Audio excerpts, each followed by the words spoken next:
Welcome to The Explainer. Today we're breaking down the military takeover in the West African nation of Guinea-Bissau. And as always, we're going to use the source material to see what's really going on. All right, so let's get right into it. The situation is this. Guinea-Bissau holds a presidential election, and just days later, before the results are even out, the military steps in and seizes power. So the huge question that's just hanging in the air is, was this really about protecting democracy? Or was something else going on entirely? So how did we even get here? I mean, to really get a grip on why the military made this move, we've got to rewind just a little bit, to the moments right before everything just stopped. Okay, so this is where the whole thing really kicks off. The official results aren't even in yet, and you've got both the incumbent president, Embalo, and his opponent, Da Costa, stepping up and saying, I won. I mean, right there, you know you're headed for a massive power struggle. And that's when the army makes its move. Officially, they said they were stepping in to stop a plot to rig the election. But, you know, a lot of analysts are looking at this and saying, yeah, right.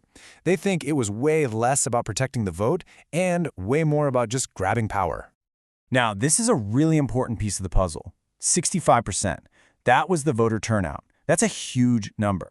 It shows you the people of Guinea-Bissau were seriously invested in this election. They actually showed up to make their voices heard, only to have it all taken away. And then there's the public's reaction, or really the lack of one. It's so telling. I mean, you look at other recent coups in the region, and you see people celebrating in the streets, but not here. Nope. Instead, the junta immediately slaps on a strict curfew. That silence speaks volumes, right?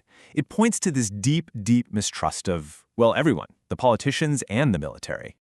But look, to really wrap our heads around this, we can't just focus on the last few days. It's just not that simple. This coup, it's really just a symptom of a much, much deeper problem.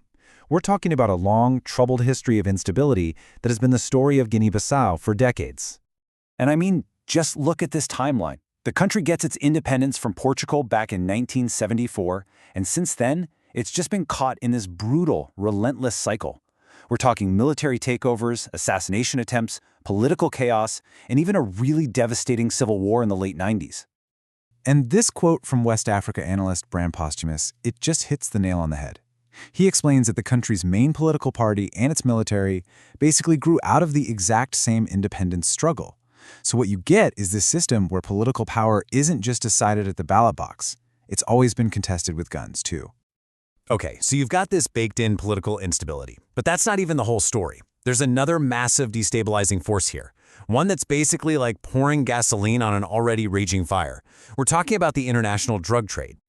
And this isn't some fringe theory. The UN and the US have straight up labeled Guinea-Bissau a narco-state. Why?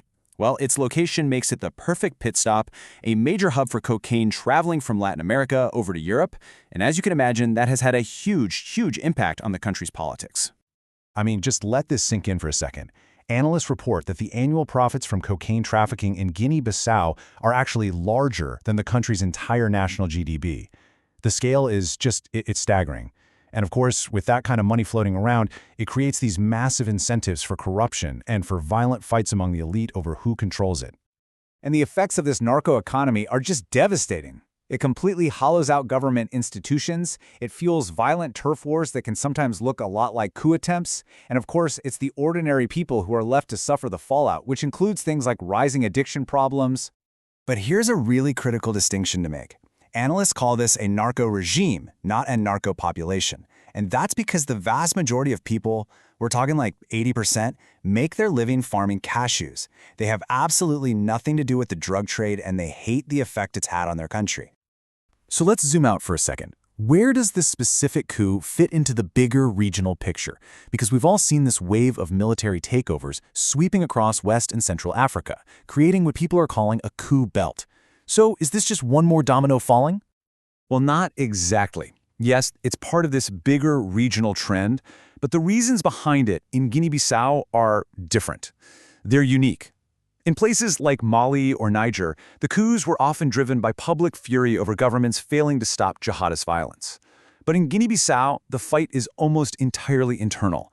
It's rooted in its own unique political history and those really powerful criminal networks we just talked about.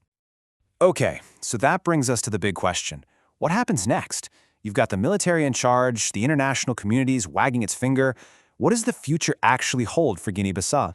So, predictably, you have international groups like the African Union and ECOWAS condemning the whole thing. But are they going to do anything? Most analysts are pretty skeptical that this pressure will have any real bite. I mean, if you just look at what's happened in neighboring countries, threats of sanctions and interventions, they've mostly failed to bring back civilian rule. Instead, most experts think we're about to see a very familiar playbook. First, the junta will tighten its grip on power. Then, they'll arrest key political opponents. After that, they'll announce some really long, drawn-out transition plan, think 2 years or more. And finally, they'll just keep breaking their promises about ever returning to civilian rule. And that's the really tragic part in all of this. For the vast majority of people in Guinea-Bissau, the ones struggling with extreme poverty who don't have basic health care or decent schools, for them, this coup probably won't change a single thing. Their daily struggle is going to continue no matter who's sitting in the presidential palace. Which leaves us with this one final, really troubling question. When a state has been so completely captured by these internal power struggles and the massive profits of crime, what hope is there for the will of the people? What happens to that 65% who showed up to vote? Is there any real path for their voices to ever truly be heard?